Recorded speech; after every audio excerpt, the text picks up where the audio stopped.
Jai Radha Madhava Kunja Bihari.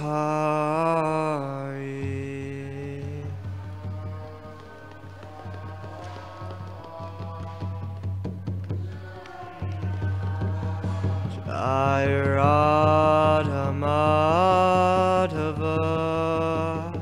Kunja Bihari.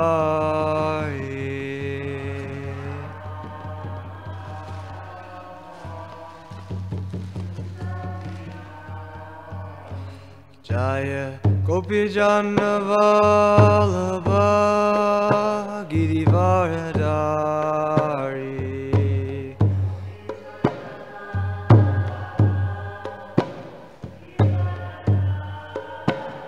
Jaya Gopi Jana Vallabha Giridhari.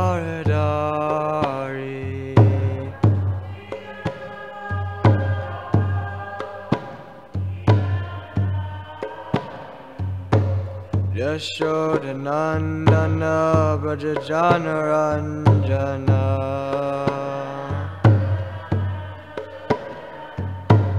Yashoda Nandana Brajajana Ranjana.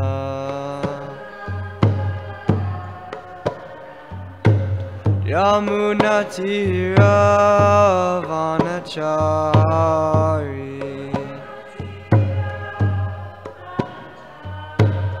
Yamuna Tira Vanachari.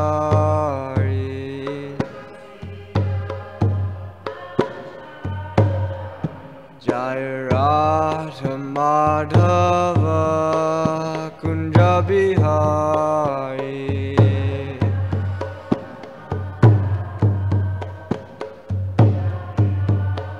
Jaya Radha Madhava Kunja Bihari.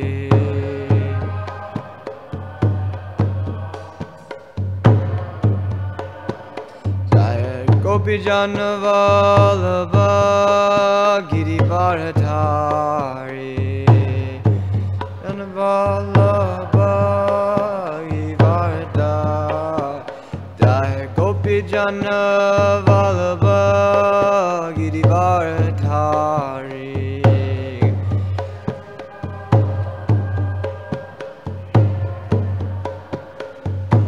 Yashoda Nandana Brajajana Ranjana. Yashoda Nandana Brajajana Ranjana.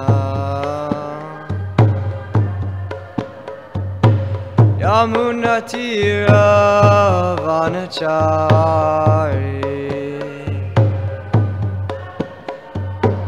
Yamuna Tira Vanachari.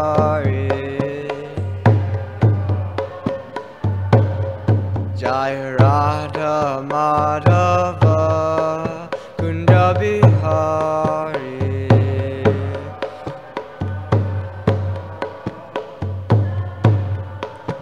Jaya Radha Madhava Kunja Bihari.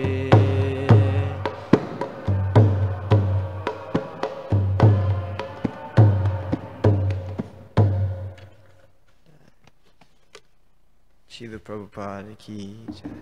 Srimad Bhagavatam ki jai. Gaur Premanande.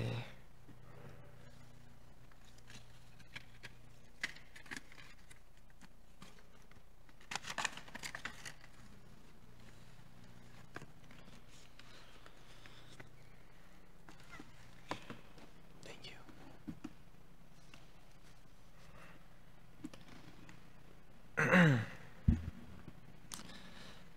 Krishna. Thank you all for coming to the morning Srimad Bhagavatam class. Be reading from chapter 13 of the 9th canto, text 1 through 4. We'll be reading text 3 together in Sanskrit, and I'll also be reading the chapter summary. So first we'll recite verse 3.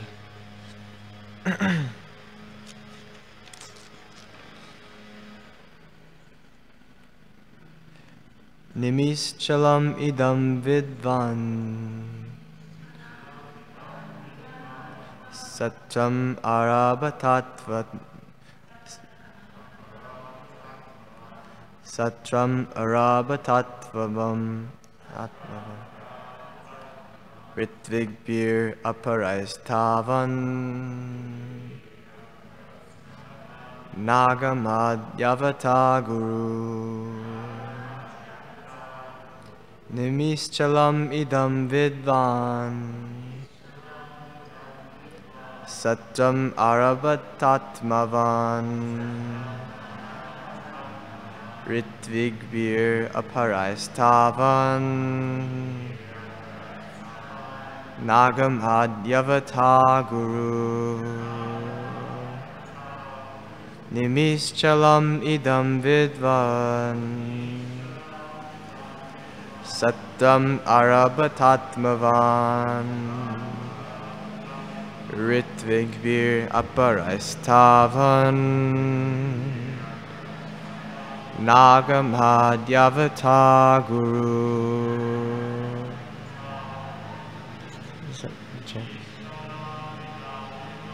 Nimischalam idam vidvan Sattam arabatatmavan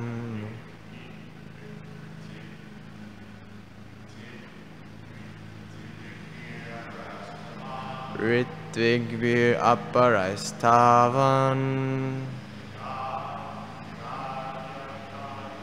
Nagamadhyavata guru Nimischalam idam vidvan Satram arabatatmavan Ritvigbir aparaistavan Nagamadhyavata guru Nimischalam idam vidvan Sattam arabatatmavan Ritvigbir aparaistavan Nagamadhyavata guru.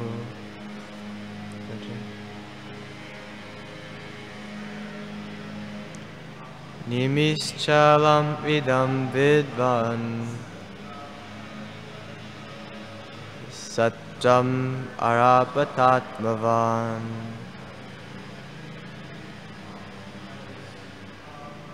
Ritvigbir aparaistavan Gamadhyavata guru. So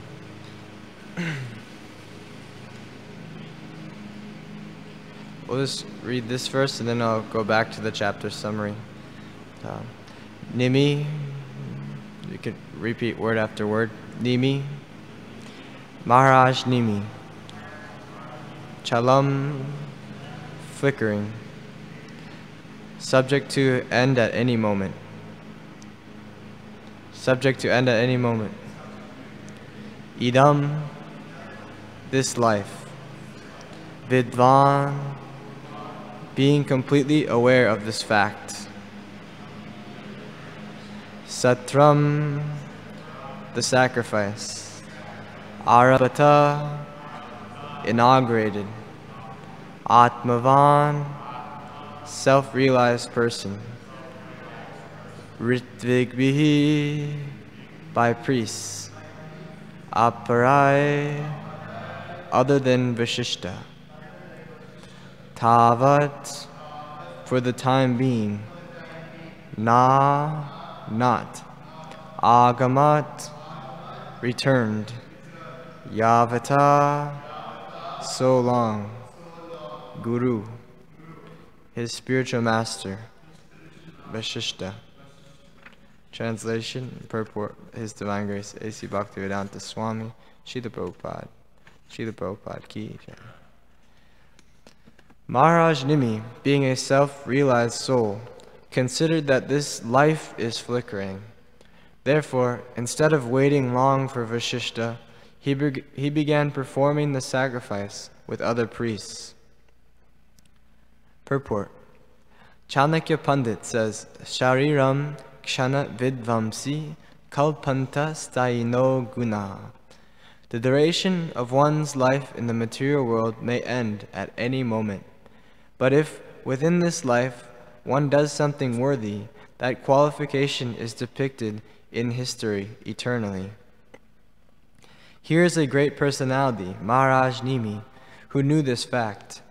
In the human form of life, one should perform activities in such a way that at the end he goes back home, back to Godhead. This is self-realization. Okay, I'm going to go back and read the chapter summary. Forgot to offer my respects to Bhagavatam. Om Namo Bhagavate Vasudevaya.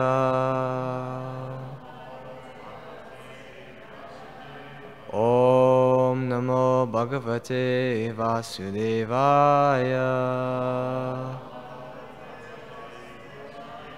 Om Namo Bhagavate Vasudevaya.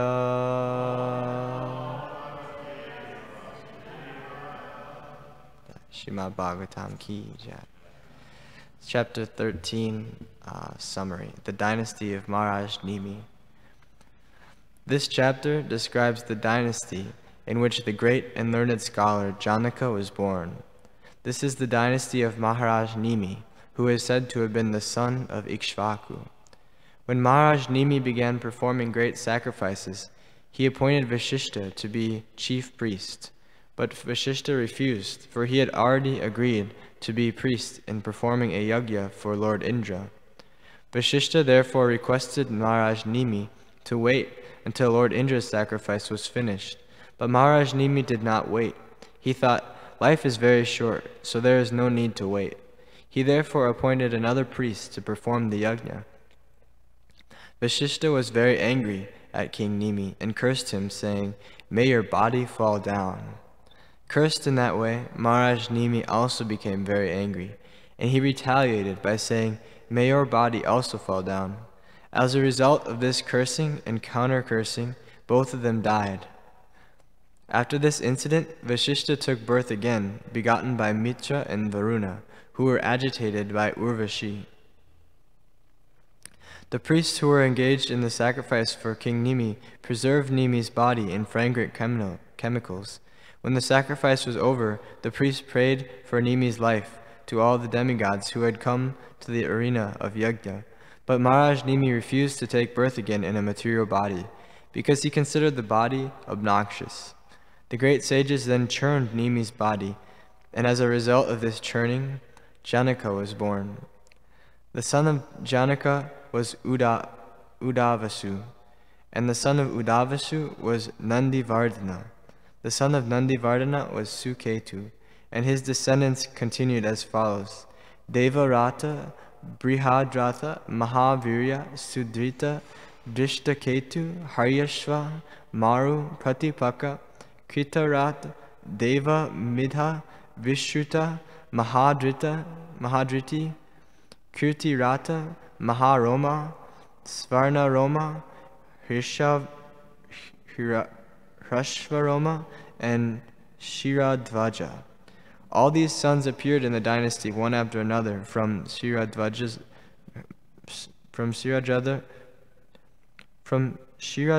Mother Sita Devi was born.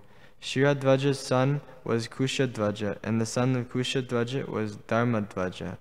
The sons of Dharmadvaja were Kritadvaja and Mitadvaja.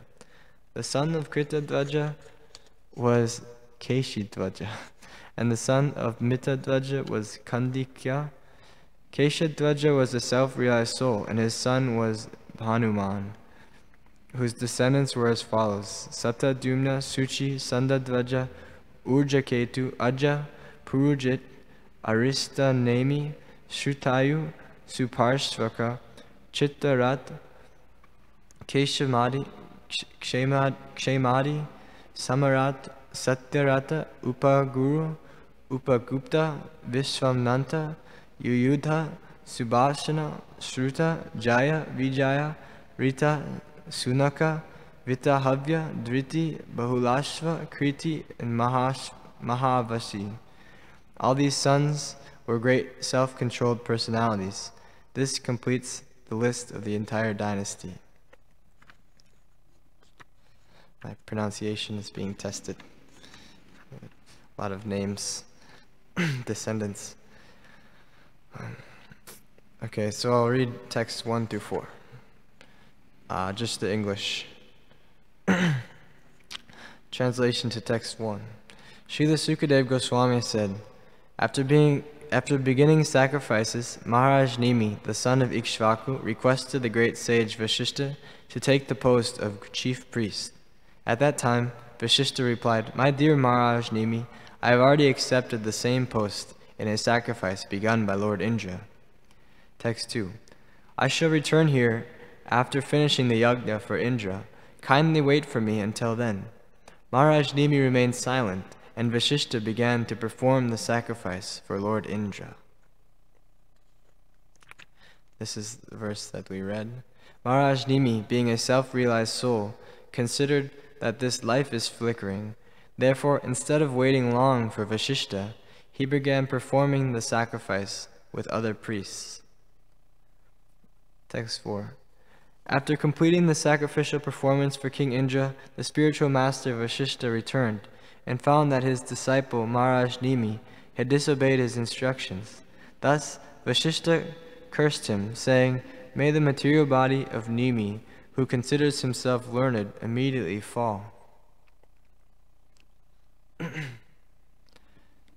Namo Om Vishnu Padaya Krishna Prashtaya Bhutale Shrimate Bhaktivedanta Swami Niti Namine Namaste Saraswati Deve Gauravani Pracharine Nirvishesha Shunyavadi Pashyata Deshatarine Panchakalpatarubhyascha Kripa Sindhubheva Patitanam Pavanebhyo Vaishnavebhyo Namo Namaha Jaya Shri Krishna Chaitanya Prabhu Nityananda Shri Advaita Gadadhar Shivasade Gaura Bhaktivinoda Hare Krishna, Krishna Krishna, Hare Hare, Hare Rama, Rama Rama, Hare Hare.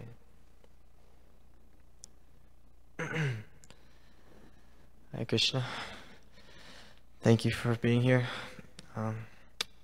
Hopefully I can be a good instrument of relaying these set of verses in the chapter summary a little bit, kind of from my understanding of going over this text. So this is actually the second time I've given class about Vasishtha Muni getting in a curse battle. Kind of interestingly enough, seems to happen quite often that these great sages have these exchanges and something happens between them when they're performing these spiritual duties, and they end up cursing each other, which is very, very interesting. I think the last one ended up like one of the people that the sages were fighting over ended up like flying into the sky, like up and down, and he ended up like just like levitating in the sky for a long time because of their curses. And in this one, Vasishtha Muni and Maharaj Nimi both curse each other to die, or to leave their material bodies, which is kind of interesting. In the chapter summary, it's described that actually Maharaj Nimi didn't take another birth in a material body, which is, I find it's an interesting point, that he must have been super advanced spiritually, and I don't quite understand how if he's I think that Vishishta Muni is his spiritual master. I think that's what it said that he's waiting for his spiritual master to come back. But instead of waiting for his spiritual master to come back, Vishishta Muni, he instead got another priest to engage in the sacrifice. So his spiritual master cursed him, but then he still was he's a self-realized soul. So the curse had an effect on his material body, but he didn't take another material body, which is really interesting. And Prabhupada, in the purport, Prabhupada explains that here is a great personality, Maharaj Nimi, who knew this fact, speaking about the importance of utilizing the human form of life. In the human form of life, one should perform activities in such a way that at the end, he goes back home, back to Godhead. This is self-realization. So, Maharaj Nimi was a self-realized soul, and instead of waiting for Vashishta to come back, he just engaged in performing the sacrifice. And then when he was cursed, he didn't take another body. So this is a very high level of spiritual personalities. So one point I wanted to speak about the difference between us practicing sadhakas and personalities such as Maharaj Nimi. One thing that comes from this text is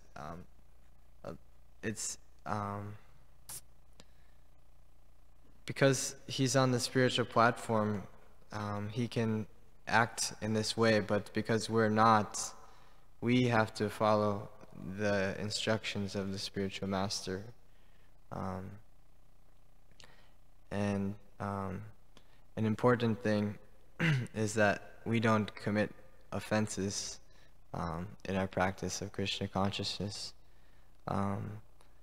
especially to the spiritual master, because we're not on the transcendental platform, so we have to execute sadhana bhakti according to the previous acharyas, and that meditation brought me to the text, the Nectar of Instruction, text 3, where Rupa Goswami gives six things that are favorable for the execution of devotional service. And one of them in particular I find relevant in this context, because as sadhakas we shouldn't execute things without the instruction of our spiritual master, without the guidance of our spiritual master. So one principle that's really favorable for devotional service that Rupa Goswami gives is patience. So I wanted to speak a little bit about patience in the execution of devotional service, so that we don't end up making offenses and disregarding the spiritual order of the spiritual master. So this verse, the text 3 of the Nectar of Instruction, I can read it because just to give an overall landscape of the concept of patience. So the Sanskrit is Utsahan Nishchaya Dharyat Tat Tat Karma Pravartanan Sangatyagat Sato Vrite Sadbir Bhakti Prasidyati. Translation: there are 6 principles favorable to the execution of pure devotional service. 1. Being enthusiastic. 2. Endeavoring with confidence. 3. Being patient. 4. Acting according to the regulative principles, such as Shravanam, Kirtanam, Vishnu Smaranam, hearing, chanting, and remembering Krishna. 5. Abandoning the association of non-devotees. And 6. Following in the footsteps of the previous acharyas.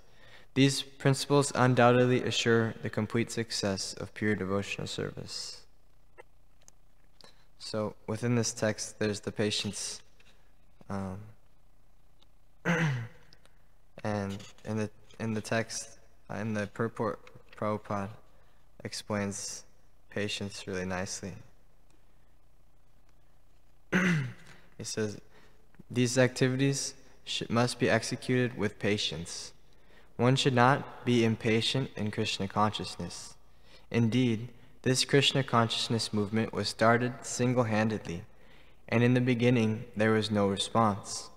But because we continued to execute our devotional activities with patience, people gradually began to understand the importance of this movement, and now they are eagerly participating. One should not be impatient in discharging devotional service, but should take instructions from the spiritual master and execute them with patience, depending on the mercy of Guru and Krishna. The successful execution of Krishna conscious activities requires both patience and confidence.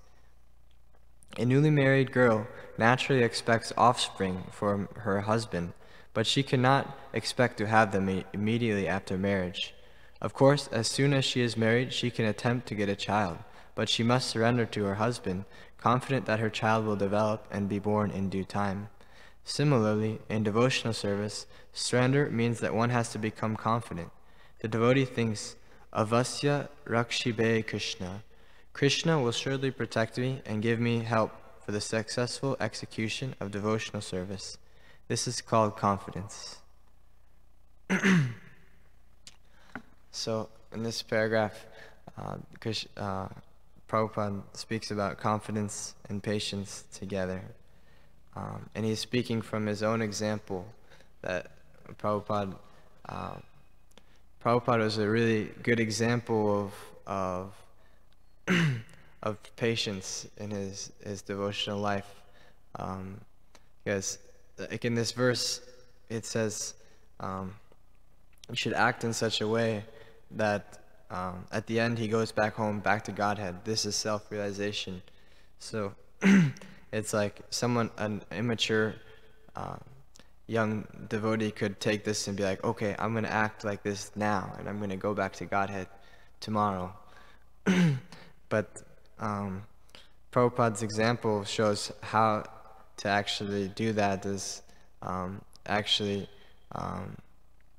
It takes a life of dedication and execution of the practice of devotional service, which takes a lot of patience. First we have to surrender, as in the purport says, like a woman has to surrender to her husband to beget a child in course of time. So we have to surrender to Krishna and surrender to Guru with this confidence, knowing that in due course of time we will meet with this success. We will be protected by Krishna, and we will be able to go back home in due course of time, when there will be difficulties on the path. But with patience, enthusiasm, and confidence, we can get there in course of time. And Prabhupada was a good living example of this. He got his instruction from his spiritual master when he was very young, and he lived his whole life. He had children, he had family, he had a business, but the first volume in the series of the Prabhupada Lilamrita is called A Lifetime of Preparation. So he had this whole lifetime of preparation that he had to go through to execute the orders of his spiritual master, and he didn't actually start preaching in the West until he was over 70 years old. So he got the instruction when he was a young man, and then he started executing it when he was quite old. So must have taken a lot of patience on his part, and it's a good example for us. Because there's a common example of young devotees coming to Krishna consciousness, and they're very, very enthusiastic. All right, they have the utsahan down. They dance around, and they get up really early, even earlier than the senior devotees, and they chant their rounds very seriously. But oftentimes I've seen that this patience aspect is missing in the younger devotees, including myself. um, what happens when you're enthusiastic but you're not patient is that oftentimes you get tired after some time. You can't maintain this enthusiasm for very long if it doesn't have a solid foundation. So, and if it's not based on complete surrender, it can be oftentimes based on false ego notions carried over into the devotional service. So I find this concept of patience to be very important for our long-term Krishna consciousness, and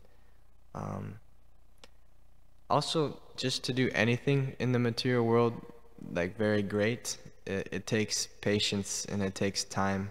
Just to be, you have to do things realistically, that the great things actually take a long time and take a lot of dedication.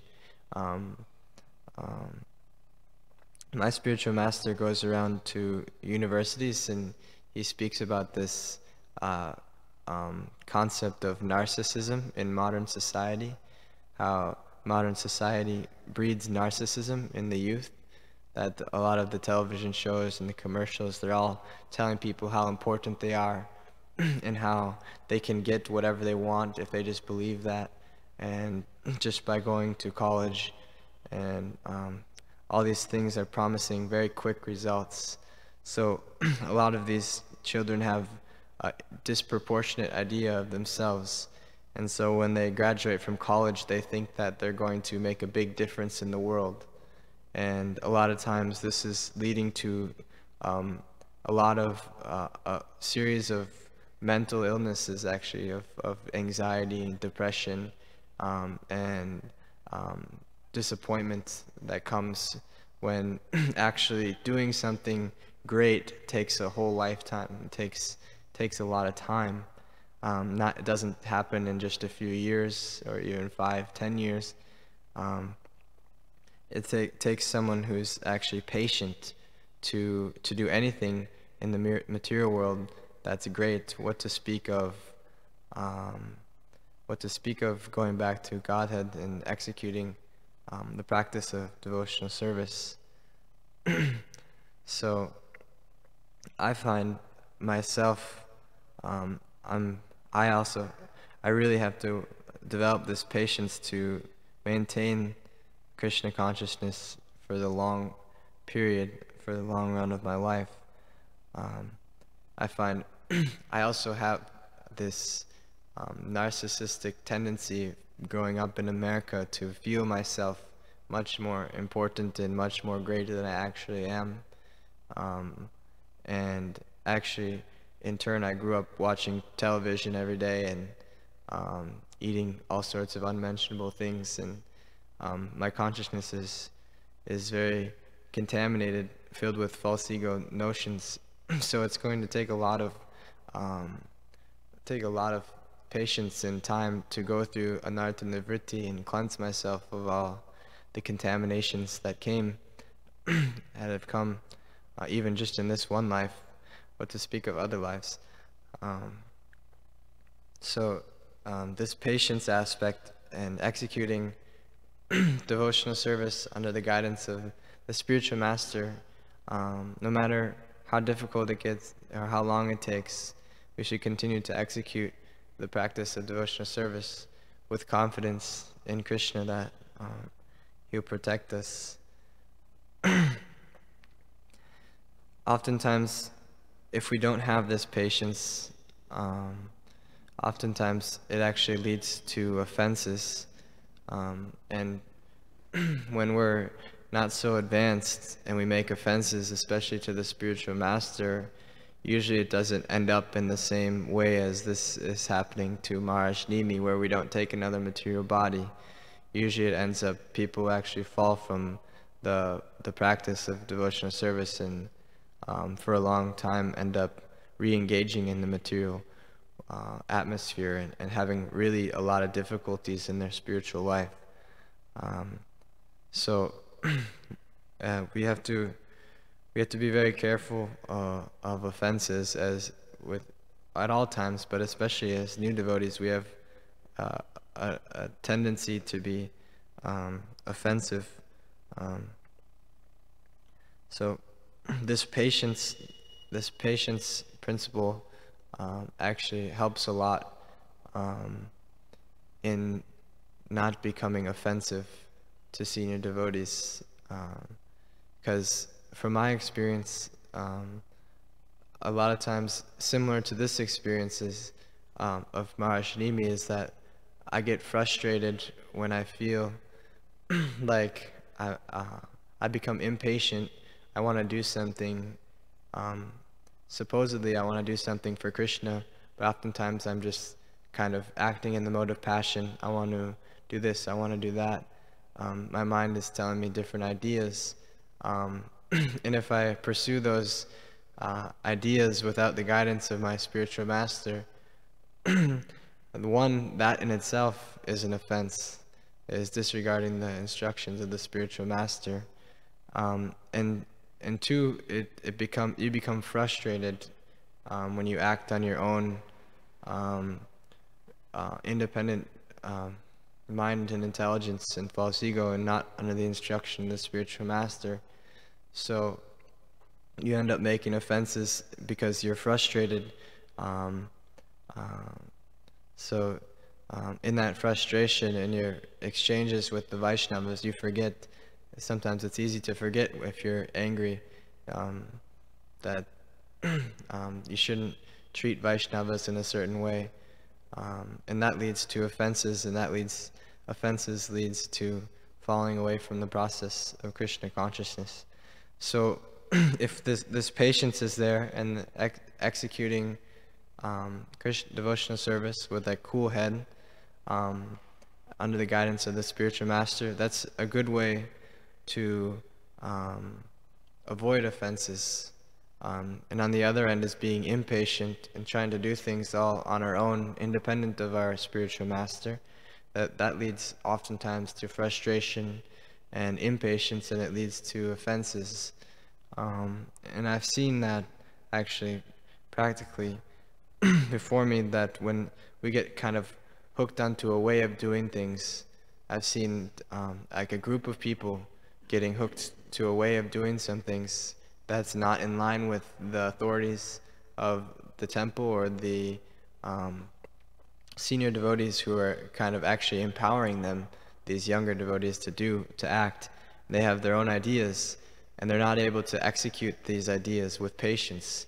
Although they may have really good ideas, but they're not acting with patience under the guidance of the senior devotees.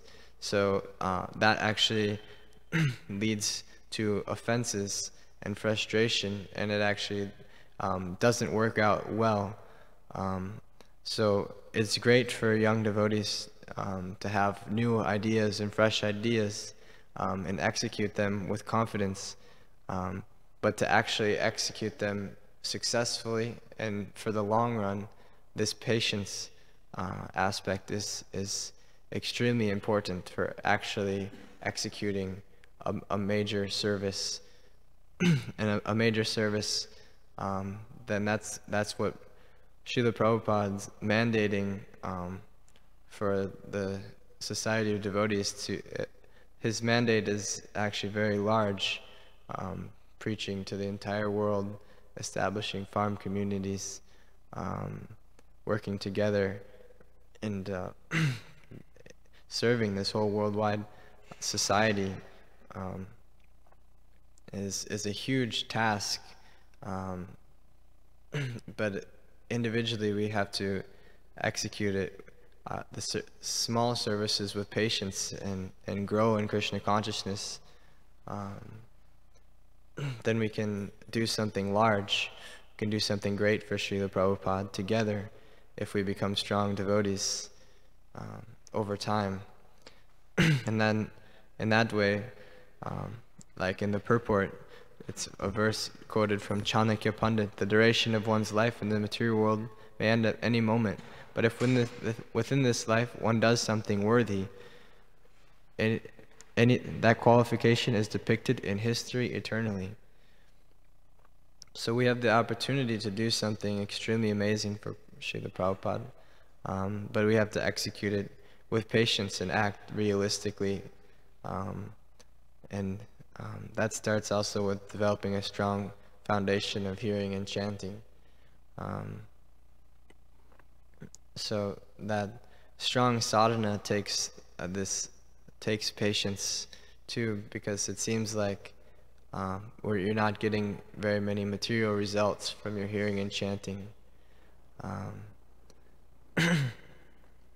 But we have to trust that actually this is the best thing that we can be doing with our time, is developing strong hearing and chanting. And in time and with patience, it's the highest activity and the highest welfare for ourselves and for everyone else. So these are my thoughts on this text. To summarize it, as I compared this pastime of Maharaj Nimi, who is on the transcendental platform. He became impatient to perform the yajna, and he didn't wait for Vasishtha Muni to come back to perform this sacrifice for him. And then when Vasishtha Muni came back, he became angry and cursed him to die. So I compared this, and we heard in the chapter summary that actually Maharaj Nimi, after he left his body, he didn't take another material body because he was on the spiritual platform. And I compared this to ourselves on a practical level, that we're not on the transcendental platform, so we have to wait for our spiritual master. We have to execute our sacrifices under the guidance of our spiritual master, and we have to execute it with patience. And I used the verse from the Nectar of Instruction, text 3, to explain the importance of this patience, so we can actually do something in our lives of value, with great value over the whole duration of our life, not just for a day, a year, or a few years, but for our entire lives. Execute devotional service and do something great for Srila Prabhupada, because to do anything great takes a lot of patience, it takes a lot of time, and it takes really lifetimes. And Prabhupada is the best example of taking an entire lifetime to prepare for his service. And when he was very old, he executed his service with precision and great determination, and totally changed the platform of the world. At 70 years old, he prepared himself, and he executed when he was ready. So these are my thoughts on this text. If there's any questions or anything to add, any discussion, anything that you liked, you could do some reflections or add. We have some time. You're going to grab the microphone. It's right there.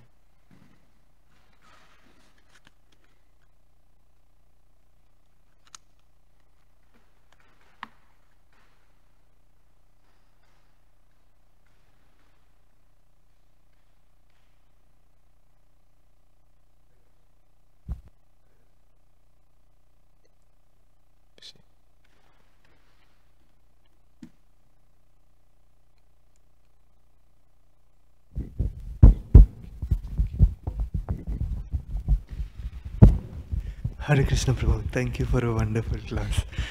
Actually, I had a question, you were talking about Prabhupada, how he made a life of preparation, and then when he came, we can see like how he invested in himself a lot, and then he started preaching. And but many times, not many times, but once one Pastor Prabhupada, he said that like whatever you heard, you go and preach.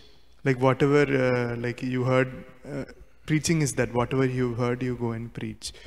So like ours being a preaching movement of expanding and all, like so do you think like can we give ourselves that much time of investment and then preach, or like it should be very simultaneous? I mean, like my point is I might not be that much like fulfilled, like in strong in my thing, but simultaneously we don't know our duration of life and ours being a preaching movement. So how do we?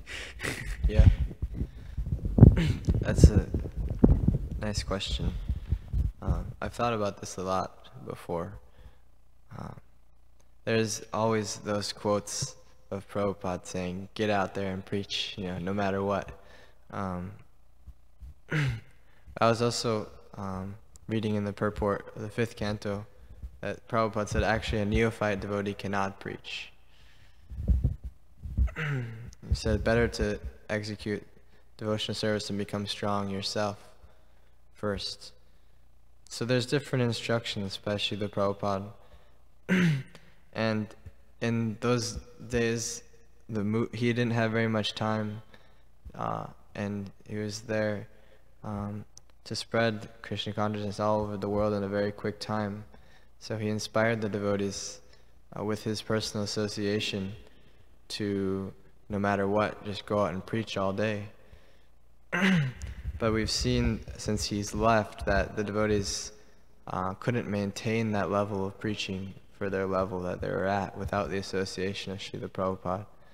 And now we're kind of at a full circle in our institution, that we're more so trying to train people and prepare people for a life of Krishna consciousness. So they don't just go out there, preach for a few years, and then get burnt out and end up leaving the movement like a lot of people did. A lot of people who did a lot of preaching ended up falling from Krishna consciousness. There's no loss that they did a lot of service, so that's great. But how do we actually maintain this lifelong practice of Krishna consciousness? It takes a lot of training to bring a person into this culture of Krishna consciousness. You have to take someone from a low, degraded position with very little culture and behavior patterns to a Vaishnava standard of living. That takes really direct guidance, education, and training within under the guidance of senior devotees.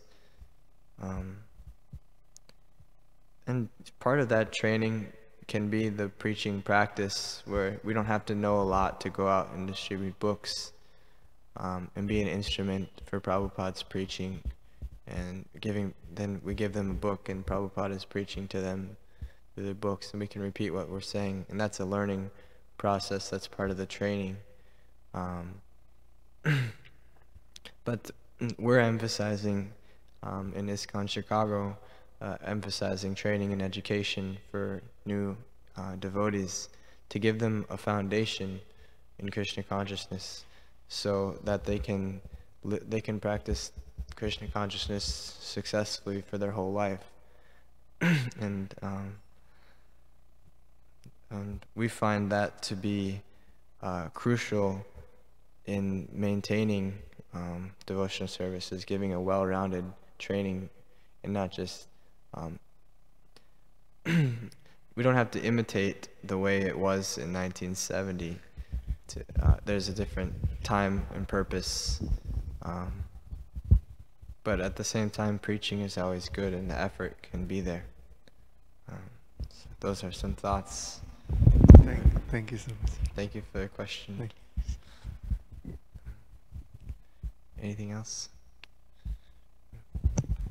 It's okay if not.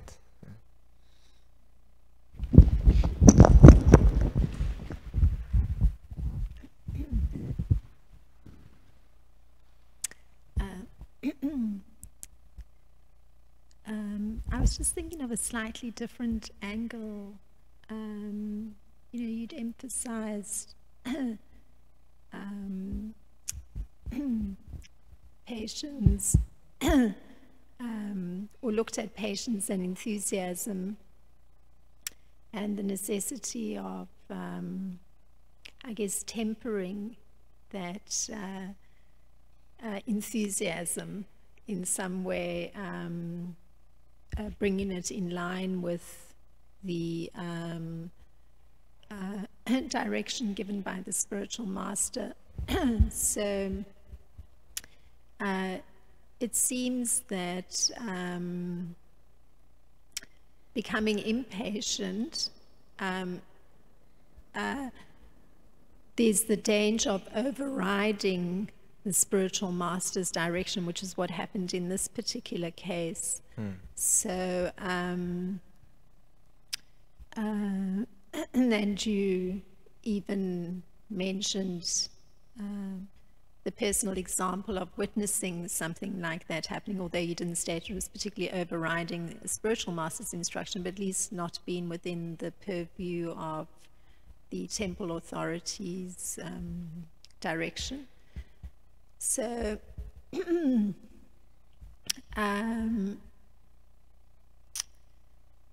maybe a broader question. Could it be said that the learning to align oneself with the direction coming from the spiritual master just automatically would bring patience?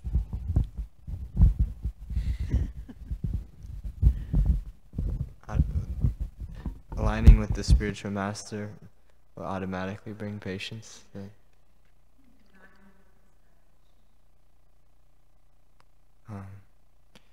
Well, just from what I've heard, there's like this common question that says that, like, by executing devotional service, all good qualities develop. So you don't have to make any extraneous endeavor to develop any good qualities. But I can't remember exactly how Srila Ramapad Swami answers it, but it's something like, in order to execute devotional service, we have to cultivate these qualities. Like, so it's not like an either or, it's like a simultaneously. By executing this devotional service with the right mood, we strive to endeavor these, we strive to develop these good qualities in order to serve. So it's a very conscious development of these good qualities for the purpose of serving, so that the desire to serve the spiritual master is the motivation that allows us the empowerment to develop the good qualities. But then we have to still strive for developing the good qualities. That's my understanding. And, yeah. Okay. Anything else? Okay, thank you for your participation. Srimad Bhagavatam ki jai, Srila Prabhupada ki jai, Gaur Premanande.